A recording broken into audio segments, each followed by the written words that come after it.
কয়েকটা পয়েন্ট খালি আকারে বলছি, কি করবা তুমি এখন। এক নাম্বার, তুমি তোমার জীবনের উদ্দেশ্যটাকে ফিক্স করো। ঠান্ডা মাথায় আজকে রাতের বেলা চিন্তা করবা যে আল্লাহ পাক তোমাকে কি জন্য দুনিয়ায় পাঠিয়েছেন।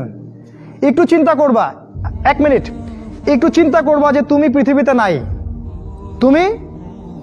নাই, তুমি মারা গেছো। চিন্তা করবা তুমি মারা গেছো।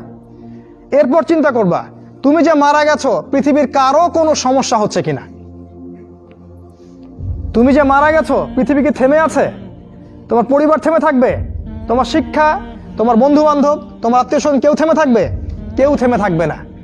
তুমি পৃথিবীতে থাকো বা না থাকো কারো কিছু আসে যাবে না।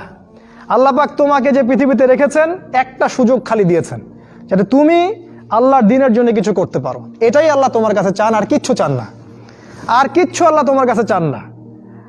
আল্লাহ চান তুমি একজন ভালো মানুষ হও, ভালো মুসলিম হও এবং দ্বীনের জন্য কিছু খেদমত করে পৃথিবী থেকে বিদায় নাও।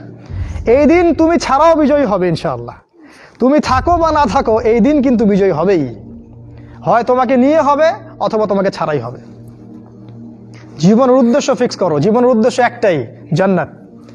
জান্নাত পাওয়ার জন্য যা করা দরকার তাই করতে হবে। কোরআন হাদিস মেনে চলা থেকে শুরু করে আমল করা, আদব আখলাক সব কিছু এর মধ্যে চলে আসবে ইনশাআল্লাহ। আল্লাহ পাক তোমাকে পথ দেখাবেন। আগে তুমি জীবনের উদ্দেশ্য ফিক্স করো। একটা কথা বলি, সবাই তোমাদেরকে বলবে জীবনে সফল হতে হবে। অনেক কথা আমি বলছি আমার ব্যক্তিগত অভিজ্ঞতা থেকেই বলছি। আল্লাহ পাক আলহামদুলিল্লাহ ফার্স্ট সেকেন্ড ছাড়া রেজাল্ট আমাদের হতো না। যখন থেকে আমরা বুঝতে পেরেছি যে ট্র্যাকে আমরা যাচ্ছি সে ট্র্যাকটা ভুল, এই বুঝটা যখন থেকে আসছে আমাদের মধ্যে, আমরা চেষ্টা করছি অন্যদেরকে আমাদের শিক্ষা দিয়ে সচেতন করার জন্য। আমরাও ভুল করেছি, ভুলের উপর ভুল করেছি। আল্লাহ পাক যেন মাফ করেন, আল্লাহুম্মা আমিন। সাফল্যের সংজ্ঞা শেখানো হতো আমাদেরকে পরিবার থেকে। সফল হতে হবে বাবা, নিজের পায়ে দাঁড়াতে হবে, বাবাকে দেখতে হবে, মাকে দেখতে হবে, অমুক তমুক ইত্যাদি ইত্যাদি। বিয়ে করবি কি নিয়ে, তোর তো কিছুই নাই, বলে নাই কথাগুলো আপনাদেরকে। চাকরি বাকরি করতে হবে, প্রতিষ্ঠিত হতে হবে। শোনো, সাফল্যের একটা সংজ্ঞা দিয়েছেন আল্লাহ কোরআনে, একটাই সংজ্ঞা, সূরা আল ইমরানের মধ্যে আছে। আজকে আমি সব ডিটেলস বলার সময় পাচ্ছি না। সূরা আল ইমরানের মধ্যে আছে, কুল্লু নাফসিন যায়িকাতুল মাউত, প্রত্যেকটা নফস মারা যাবে এবং কিয়ামতের মাঠে তাদের পুরোপুরি প্রতিদান তাদেরকে দেয়া হবে। এখানে আল্লাহ সাফল্যের সংজ্ঞা দিয়েছেন, ফামান যুহজিহা আনিন নার ওয়া উদখিলাল জান্নাহ ফাকাদ ফাজ। ওই দিন কিয়ামতের মাঠে যাকে জাহান্নাম থেকে বাঁচানো হবে আর জান্নাতে প্রবেশ করানো হবে, ফাকাদ ফাজা, এই ব্যক্তি হচ্ছে সফল। সাফল্যের সংজ্ঞা কোথায় পাইলেন? যদি আমরা জাহান্নাম থেকে বাঁচতে পারি প্রত্যেক ব্যক্তি এবং জান্নাতে যেতে পারি, সেই সফল। এছাড়া কেউই সফল না, এই পৃথিবীর কেউই সফল না, কেউ না। সে যত বড় রাষ্ট্রনেতা হোক, পণ্ডিত হোক, বিজ্ঞ হোক, পণ্ডিত কে হয় হোক, যার দাপটে সারা বিশ্ব কাঁপে, এও সফল না যদি না সে জান্নাতে যেতে পারে। কিন্তু একজন এই ভ্যান চালক, এক রিক্সা চালক, এক আমার ওই গরিব চাচা, ওই কৃষক, সে যদি হিসাব দিয়ে জান্নাতে যেতে পারে, সে সফল। তিনিই সফল, তিনিই আল্লাহর কাছে পছন্দের বান্দা। অতএব জীবনের উদ্দেশ্যটাকে ঠিক করে ফেলো, এটা প্রথম কাজ। দ্বিতীয় কাজ, তোমাকে জ্ঞান অর্জন করতে হবে। দ্বিতীয় কাজ, কিসের জ্ঞান অর্জন করবে? যে জ্ঞান তোমাকে আল্লাহর দিকে নিয়ে আসবে সেই জ্ঞান অর্জন করতে হবে। কোন কোন সাবজেক্ট পড়তে হবে তোমাকে প্রথমত কোরআন পড়তে হবে, তেলাওয়াত করা শিখবে, অর্থ জানবে, আরবি ভাষা শেখার চেষ্টা করো, কোরআনের আদেশ মানো, নিষেধগুলো ছেড়ে দাও এবং কোরআনের দাওয়াত মানুষের কাছে পৌঁছে দাও।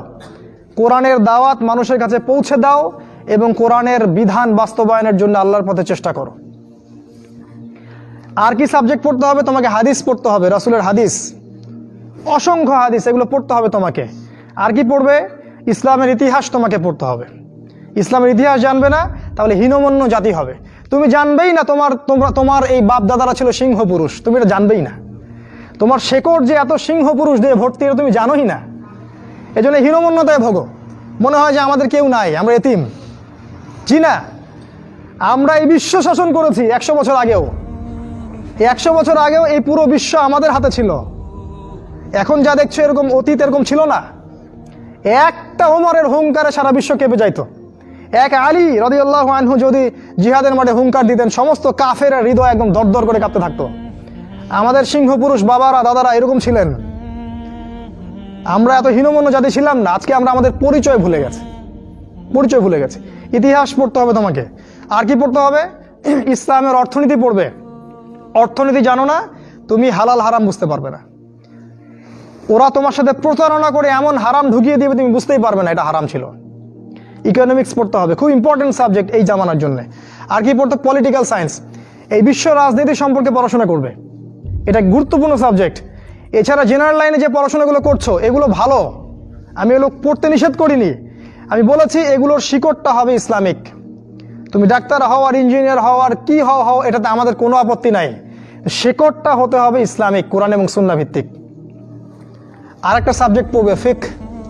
ফিকহ যদি না পড়ো তাহলে কি হবে জানো? তাহলে নফল মোস্তাহাব আমলগুলো নিয়ে মারামারি কাটাকাটি করে ফরজ ঐক্য নষ্ট করে ফেলবা। এখনকার দেখো না যে অল্প কিছু পড়াশোনা করে, 2 পাতা পড়াশোনা করে দায়ী হয়ে গেছে একেবারে।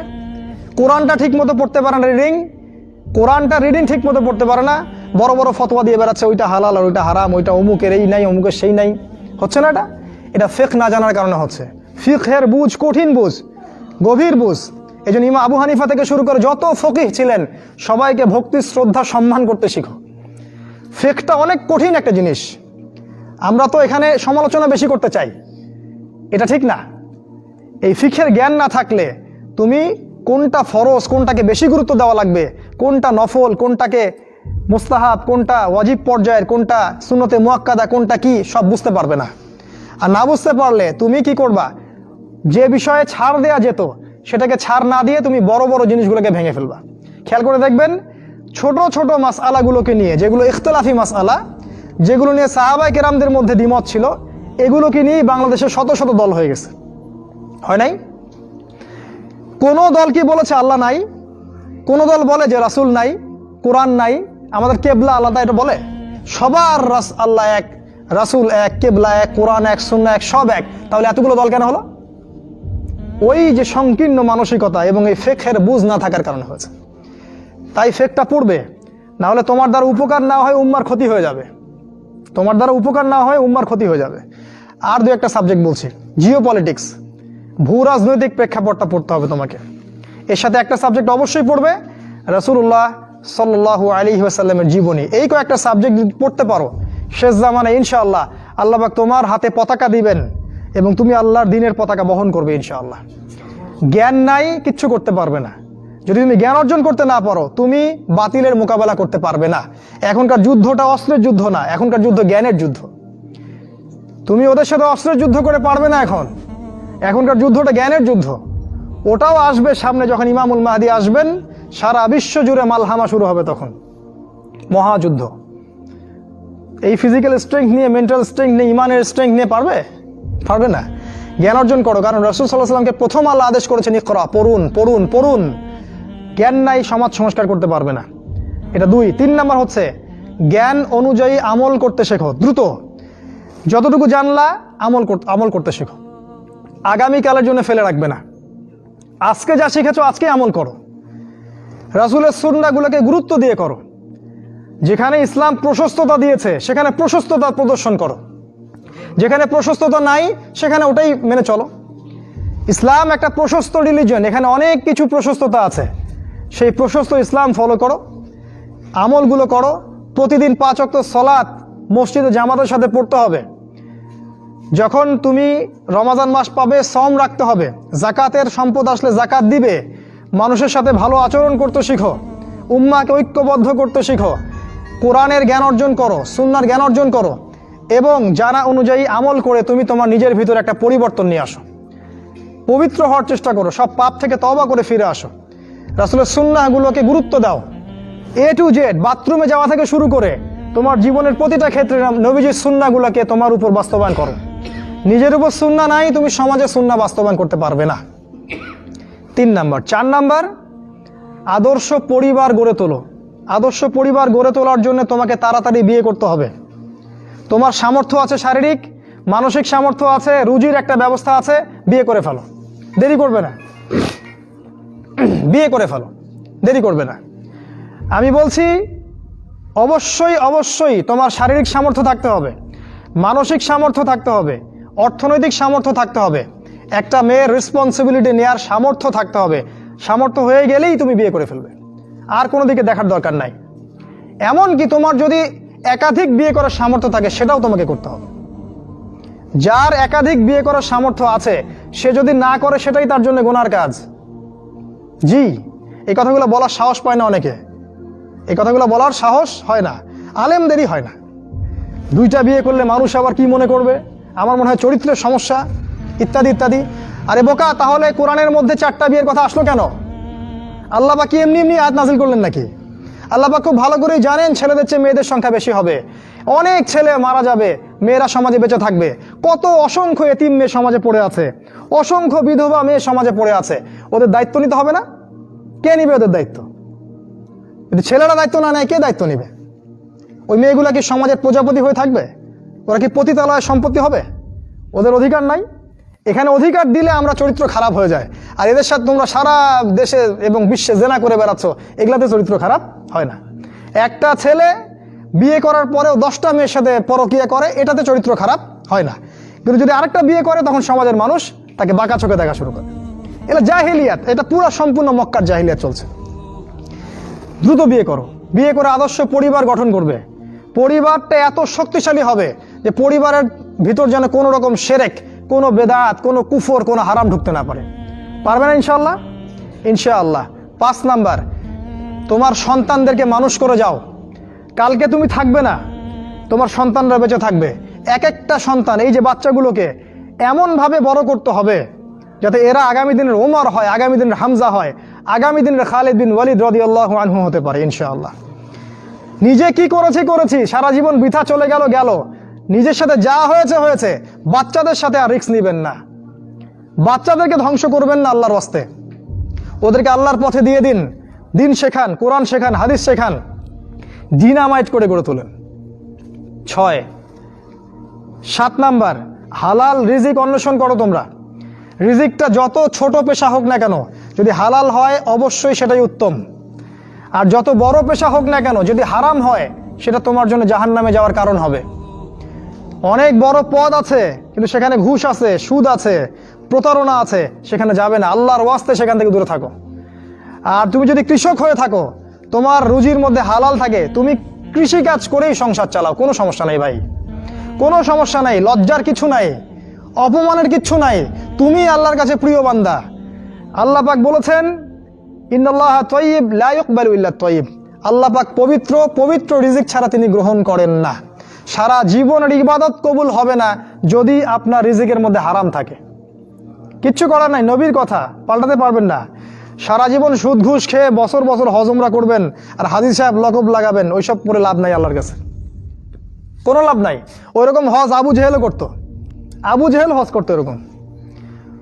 ওইসব হজ উমরা আল্লাহ পাকের কাছে দেখায় লাভ নাই। রিজিক হতে হবে পিওর, পরিশুদ্ধ, যেটা খুব ডিফিকাল্ট। এই জন্য আপনাকে নাসিহা করছি, কৃষিভিত্তিক অর্থনীতির দিকে চলে আসেন। কৃষিভিত্তিক অর্থনীতি, এটা আপনার জন্য ভালো হবে ইনশাআল্লাহ। আর ব্যবসা ভিত্তিক, কটা বললাম? 7, 8 আর 2-3টা বলে শেষ করছি। 8 নাম্বার হচ্ছে শারীরিকভাবে শক্তিশালী থাকতে হবে। এর জন্য আপনাকে নিয়মিত ব্যায়াম করতে হবে, নিয়মিত ফিজিক্যাল এক্সারসাইজ বলেন, জিম বলেন, অন্যান্য যে বিষয়গুলো আছে এগুলো আপনাকে করতে হবে। যে খাবারগুলো আপনি খাবেন, প্রত্যেকটা খাবার বিশুদ্ধ কিনা অবশ্যই পরীক্ষা করে খাবেন। এমন কোনো খাবার খাবেন না যে খাবার প্রস্তুত করেছে ওরা, অর্থাৎ ওরা, বুঝতে পারছেন কারা? কারণ ওদের খাবারের মধ্যে এমন কিছু থাকে যেটা আপনাকে আস্তে আস্তে আস্তে আস্তে ধ্বংস করে দিবে। এত ক্যান্সারের রোগী আগে ছিল, এত ডায়াবেটিসের রোগী আগে ছিল, এই যে প্রেশার, হাবি জাবি, স্ট্রোক এগুলো আগে ছিল না। এগুলো রোগ আগে ছিল না। বিগত এই 50 বছরে দেখবেন এমন এমন সব রোগ এত বেশি বেশি করে বাসা বেঁধেছে যে আমাদের প্রজন্মের পর প্রজন্ম ধুকে ধুকে মারা যাচ্ছে এখন। অতএব খাবারের ব্যাপারে সচেতন থাকবেন। এমন খাবার গ্রহণ করবেন না যে খাবারটা বিশুদ্ধ না, যে খাবারটা ম্যানুফ্যাকচার, সেটা গ্রহণ করবেন না। মানে মানুষ ওই কলকারখানায় তৈরি করেছে এমন খাবার খাবার খাবেন না।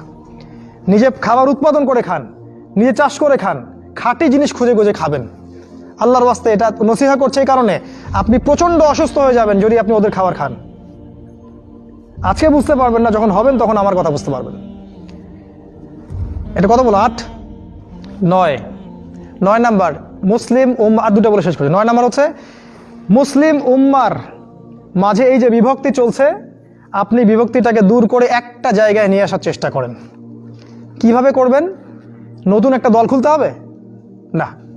আপনি যদি একটা প্রতিষ্ঠান করে থাকেন, একটা ফাউন্ডেশন করে থাকেন, একটা সংগঠন করে থাকেন, যেটাই করে থাকেন, আপনি যদি এতটুকু নসিহা গ্রহণ করেন যে হ্যাঁ, এই শতদা বিভক্ত এই উম্মার প্রত্যেকেই আমার ভাই, সে যে মাযহাবই হোক আর যে তরিকাই হোক, সে আমার ভাই, সেও মুসলিম, আমিও মুসলিম, তার সাথে আমার কিছু বিষয়ে হয়তো দ্বিমত আছে, কিন্তু এই না, তার মানে এই না যে সে কাফের আর আমি মুশরিক, সে কাফের আর আমি মুসলিম, এমন নয়। প্রত্যেকেই আমার ভাই। প্রত্যেকটা দলের মধ্যে যদি ভালো ভালো কিছু পান, সেই ভালোটুকু আপনি গ্রহণ করেন। আপনি দেখবেন প্রতিটা দলের মধ্যেই ভালো না কিছু আছে, আছে না? নাকি নাই, সবই খারাপ? প্রত্যেকটা ইসলামপন্থী দলের মধ্যেই ভালো কিছু না কিছু অবশ্যই আছে। সেই ভালোটাকে আপনি নিয়ে নেন, ব্যাস হয়ে গেল। আর প্রতিটা ইসলামপন্থী দলের মধ্যে দেখবেন কিছু না কিছু বিতর্কিত বিষয় আছেই। নাকি সব 100% পারফেক্ট? আছেই। ওগুলোকে আপনি ছেড়ে দেন, দিয়ে আপনি সবাইকে নিয়ে বসার চেষ্টা করেন। যেটাই করবেন সবাইকে নিয়ে করার চেষ্টা করেন। হ্যাঁ, এখানে মতবিরোধপূর্ণ যে মাসআলাগুলো আছে, এখানে আপনি উদারতা প্রদর্শন করুন। ফিকহের ব্যাপারে উদারতা প্রদর্শন করুন, আকীদার ব্যাপারে আপনি স্ট্রং থাকেন, ব্যাস। এভাবে আপনি উম্মার মধ্যে একটা ঐক্য আনতে পারবেন ইনশাআল্লাহ। আর এই উম্মার ঐক্য যদি না থাকে, তাহলে আগামী দিনগুলোতে এই উম্মাকে বাঁচাতে পারবে না কেউ না। এই উম্মার ঐক্য যদি ধ্বংস হয়ে যায়, যেটা হয়ে গেছে প্রায়, এই অবস্থা যদি চলতে থাকে আগামী 10 বছর, এই উম্মার ধ্বংস কেউ ঠেকাতে পারবে না, ইল্লা মাশা আল্লাহ। খুবই কনসিয়াস থাকেন, এটা ফরজ জিনিস। ওয়াতাসিমু বিহাবলিল্লাহি জামিআ, আল্লাহ পাক বলেছেন আল্লাহর রজ্জু একসাথে শক্ত করে ধরো, এটা আল্লাহর আদেশ। আর যেটা আল্লাহর আদেশ সেটা ফরজ। আপনার জোরে আমিন বলা ফরজ নয়, পায়ে পা লাগানো ফরজ নয়, রফুল ইয়াদাইন করা ফরজ নয়, আপনারা যে আরো জিকিরের তরিকাগুলো বের করেছেন এগুলো ফরজ নয়। এগুলো গুরুত্বপূর্ণ হতে পারে, সুন্নাহ, ফরজ নয়। ওয়াতাসিমু এটা ফরজ। আল্লাহর রজ্জু সব শক্ত করে একসাথে ধরে থাকো, এটা ফরজ। আপনি ফরজটাকে ছেড়ে দিয়ে সুন্নাহ ধরতে পারেন না। যদি ধরেন তাহলে আপনি আপনার নির্বোধ, আপনি বোঝেন না যে কোনটাকে বেশি গুরুত্ব দিতে হবে। অতএব উম্মার ঐক্যের জন্য কাজ করুন। যারা ঐক্যের জন্য কাজ করছে ওদেরকে সহযোগিতা করুন। আপনার সময় থাকলে সময় দেন, মেধা থাকলে মেধা দেন, অর্থ থাকলে অর্থ দেন, অথবা দোয়া করে সহযোগিতা করুন। যেভাবে পারেন আপনি তাদেরকে সহযোগিতা করুন। লাস্ট আরেকটা হচ্ছে, আপনাকে আল্লাহ পাক যে সময়টুকু দিয়েছেন এই যৌবনের, এই দুনিয়ার জীবনের, আল্লাহর দ্বীনের দাওয়াত আপনি প্রচার করেন। আপনার মধ্যে যতটুকু এলেম কালাম আছে, বাল্লিগু আন্নি ওয়ালাউ আয়া, একটা আয়াতও যদি জানো আমার পক্ষ থেকে, প্রচার করে দাও। প্রতিটা দিন আপনি আল্লাহর পথে দাওয়াতের জন্য নেমে পড়েন। ফুল টাইম দায়ী হতে বলছি না আমি, পার্ট টাইম দায়ী হয়ে যান। প্রতিটা দিন কিছু না কিছু সময় আল্লাহর দ্বীনের জন্য ব্যয় করেন। মসজিদে বসেন, তালিম করেন, লোকজনকে নামাজের দিকে ডাকেন, আল্লাহর পথে সময় দেন। আপনি যারা দ্বীনের পথে কাজ করছে ওদেরকে হেল্প করেন, নিজে দাওয়াতি কাজ করেন, আপনার সেক্টরে দাওয়াতি কাজ করেন। নিজের মধ্যে, নিজের বন্ধু মহলে, পরিবারে, আপনার আত্মীয় স্বজনের মধ্যে দাওয়াত দিতেই থাকেন। শোনে শুনুক, না শুনুক নাই, কথা বোঝেন নাই, শুনুক বা না শুনুক, আপনি দাওয়াতি কাজ করতেই থাকেন। ইনশাআল্লাহ এই 10টা কাজ যদি আপনারা যুবকরা করতে পারেন, আমি আশাবাদী ইনশাআল্লাহ আগামী দিনগুলোতে আপনিই হবেন ইমামুল মাহদির সৈনিক ইনশাআল্লাহ। আজকে আর লম্বা করছি না। আল্লাহ পাক আমাদের সবাইকে এই 10টা গুণাবলী অর্জন করার তৌফিক দান করুন, এবং আমাদের জীবন এবং আমাদের যৌবনটাকে আল্লাহর পথে ঢেলে দেওয়ার, উৎসর্গ করার তৌফিক আল্লাহ পাক দান করুন। আল্লাহ রাব্বুল আলামিন আমাদের প্রত্যেকে কোরআন এবং হাদিসের বুঝ দান করুন, আল্লাহুম্মা আমিন। আল্লাহ পাক আমাদের সবার আদর্শ পরিবার গড়ে দিন, হালাল রিজিকের ব্যবস্থা করে দিন, আমাদের বিয়েগুলোকে আল্লাহ সহজ করে দিন। আল্লাহ পাক সমাজের সমস্ত জাহেলিয়াত থেকে আমাদেরকে হেফাজত করুন। আল্লাহ পাক আমাদেরকে কোরআন, সুন্নাহ এবং রাসূলের আদর্শে জীবন গড়ার তৌফিক দান করুন। আল্লাহ পাক আমাদেরকে ইসলামের ইতিহাস পড়ার তৌফিক দান করুন, আমাদেরকে ইসলামের বীর সেনানী হওয়ার তৌফিক দান করুন। আমাদের মৃত আত্মীয় স্বজনদেরকে আল্লাহ পাক মাফ করে দিন। যারা অসুস্থ আছে আল্লাহ পাক সবাইকে শেফায়ে কামেলা দান করুন। এবং আমাদের যা কিছু আছে, আমাদের জান, মাল, ইজ্জত, সময়, শ্রম সবকিছু ব্যয় করে আল্লাহর পথে দাওয়াত এবং আল্লাহর জন্য জিহাদ করার তৌফিক আল্লাহ পাক দান করুন। আল্লাহুম্মা আমিন। সুবহানাকা আল্লাহুম্মা ওয়া বিহামদিকা আশহাদু আল্লা ইলাহা ইল্লা আনতা আস্তাগফিরুকা ওয়া আতুবু ইলাইক। আপনারা যারা এতক্ষণ